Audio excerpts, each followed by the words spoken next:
site is just up here, isn't it, behind this? Yeah, just to the right.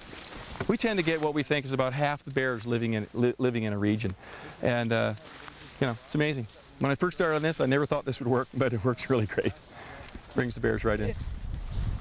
This is one of 14 sites Proctor monitors from late spring until midsummer, collecting the hair samples that contain critical DNA.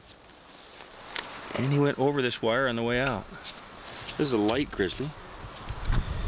The other test we use to tell if this is a bear or not is the smell. Bear, everybody thinks this is a myth we need to debunk as long as the mic's on. Everybody thinks bears smell horrible, but they really smell quite sweet. I really enjoy the smell. Just one site can catch hair from 5 or more bears. Black bears, grizzlies, some first-time visitors, some returning. What they do know is the barbed wire doesn't seem to bother them, and the results are changing the way wildlife is counted.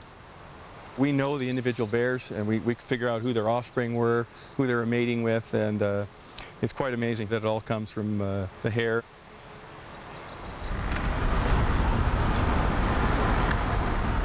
David Patkow takes the sample and turns it into individual bears. What we do in wildlife is we just ride the coattails of the people who've worked on humans. So the techniques that we use have all been developed in humans first. 100 kilometers away in Nelson, a kind of Grizzly CSI lab analyzes the samples for their DNA. Bears are eventually identified by 16 three-digit numbers, a unique coding that includes the type of bear, its sex, and heritage. The laboratory work has to be extremely exacting, but here just the slightest error and you've just created a bear, a virtual bear. And so that's really tricky in this business. Patkow's lab has expanded to ID black bears in Florida, sun bears in Borneo, and even wildcats in Argentina.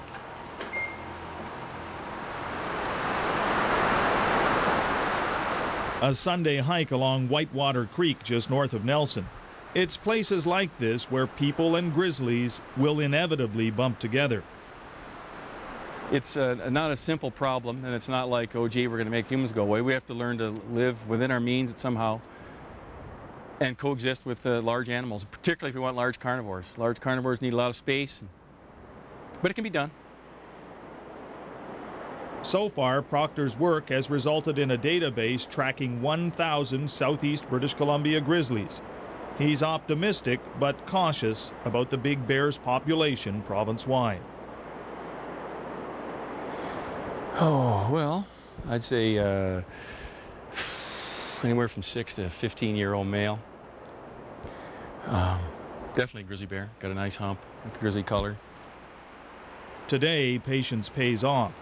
Just a couple of hours up the valley, a lone grizzly grants an audience. The hikers take pause.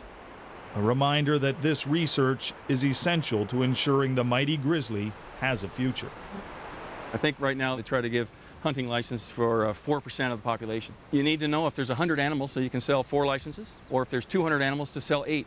So it's very important if you're going to sanction mortality, you need to know what it is. I think both sides want to do that. We're just arguing about, you know, how many bears.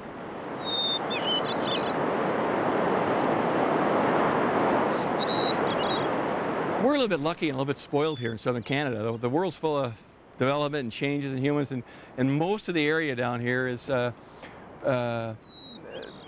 wild to semi-wild, and we're fighting to keep that, and it's worth the fight. It's worth going out and working on, you know, putting your time into the science. It's worth going out to do whatever you got to do.